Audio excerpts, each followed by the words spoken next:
anak-anak, kita jumpa lagi dengan pembelajaran hari ini kelas 3, tema 1, subtema 2. Nah, hari ini kita sudah masuk subtema 2 ya, pertumbuhan dan perkembangan manusia.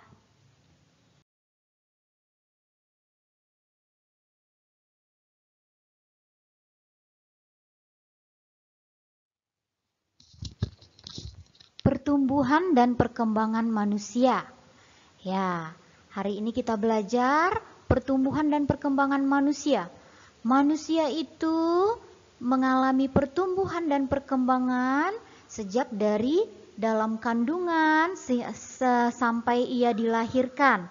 Dilahirkan dari bayi, bertumbuh menjadi balita, bertumbuh menjadi anak-anak, kemudian remaja, kemudian menjadi dewasa.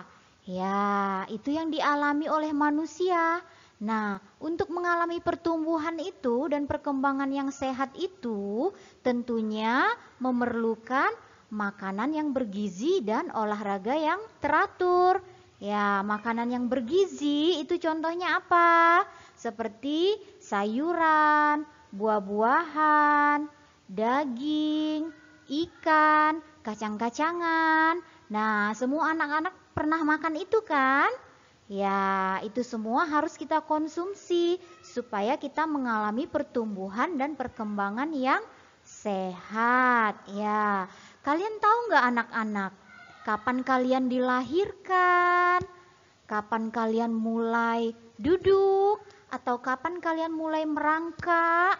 Atau kapan kalian mulai berjalan ya? Nah, pasti kalian tidak ingat ya masa-masa itu.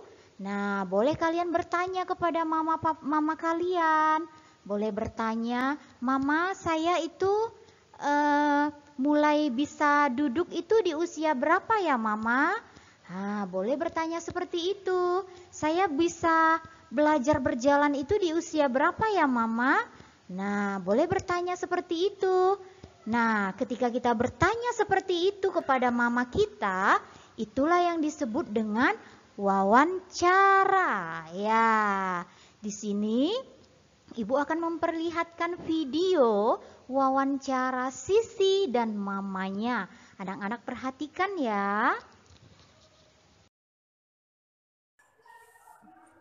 Siapa yang melahirkan saya? Mama. Yang melahirkan kamu, Sisi? Ya Mama dong. Asyik. Berapa berat badan saya ketika lahir, Mama? Berat badanmu ketika lahir 3 kilogram, Sisi. Sehat. Berapa usia saya ketika bisa duduk, Mama? Kamu bisa mulai duduk itu di usia 5 bulan, Nak. Wah, berarti aku bertumbuh dan berkembang dengan sempurna ya enggak, Mama? Iya, Sisi. Aku sehat.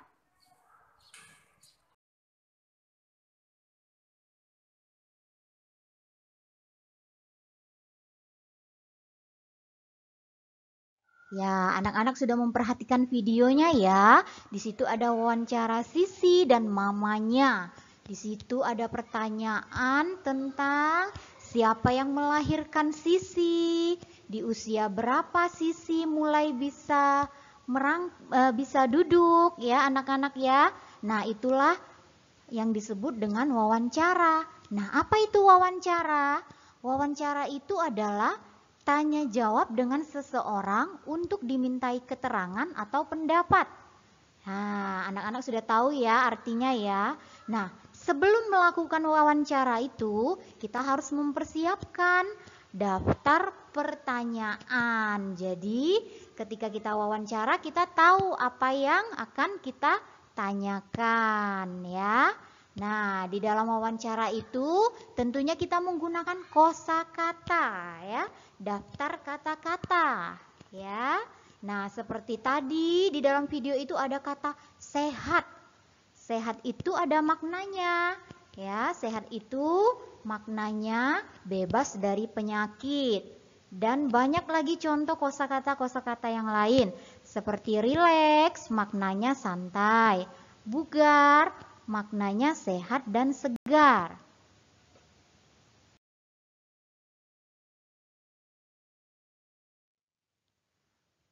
Manusia itu di dalam hidupnya tadi sudah mengalami pertumbuhan dan perkembangan. Dari bayi, mulai dia dilahirkan, kemudian ada balita, ada anak-anak, remaja, kemudian menjadi dewasa. Nah, mengalami pertumbuhan dan perkembangan seperti belajar berjalan atau belajar merangkak menggunakan anggota tubuh. Nah, di sini ada contoh gerakan yang menggunakan anggota tubuh, seperti gerak kepala. Ada gerakan menoleh, mengangguk, menggeleng, dan mendongak.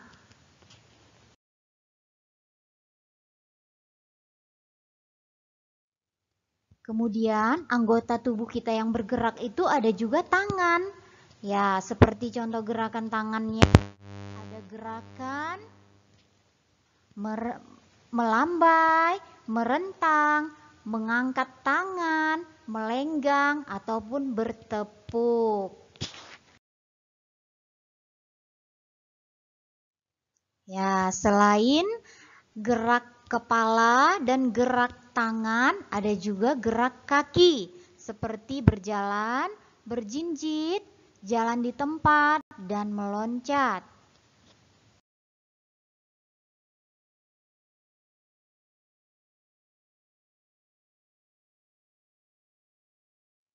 Nah, anak-anak, luar biasa sekali ya. Tuhan itu menciptakan manusia mulai dari bertumbuh dan berkembang, kemudian bergerak lagi ya. Nah, semuanya itu adalah anugerah dari Tuhan yang harus senantiasa kita syukuri.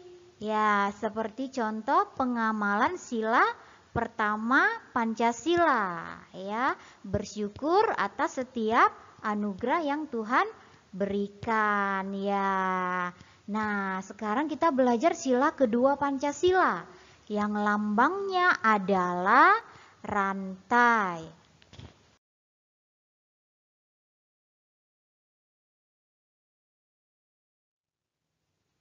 Sila kedua Pancasila bunyinya kemanusiaan yang adil dan beradab.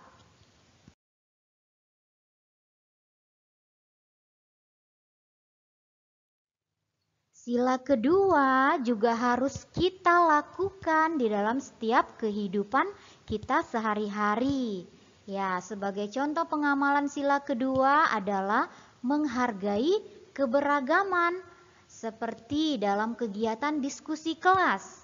Ya, di dalam diskusi kelas pasti ada perbedaan pendapat antara yang satu dengan yang lain. Nah, disinilah kita harus belajar untuk saling menghargai. Kemudian ada juga kegiatan memberikan sumbangan kepada bencana alam. Ya, itu merupakan contoh kegiatan yang menunjukkan persatuan dan keberagaman.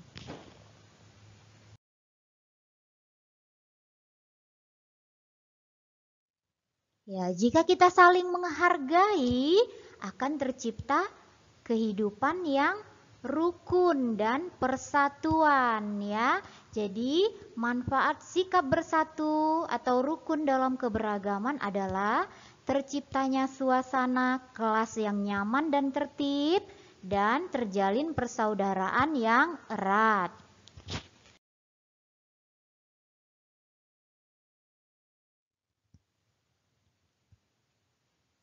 Contoh cara menyikapi keberagaman, ada menghargai pendapat orang lain, menghormati perbedaan, dan berteman dengan siapapun.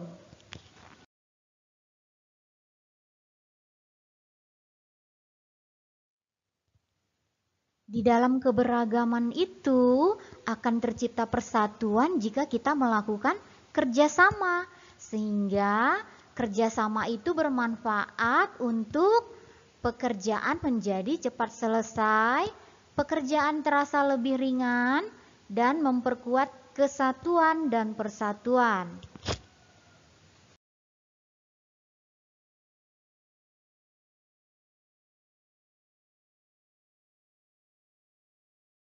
Oke anak-anak, demikianlah pembelajaran hari ini. Selamat belajar, salam sehat selalu, Tuhan memberkati.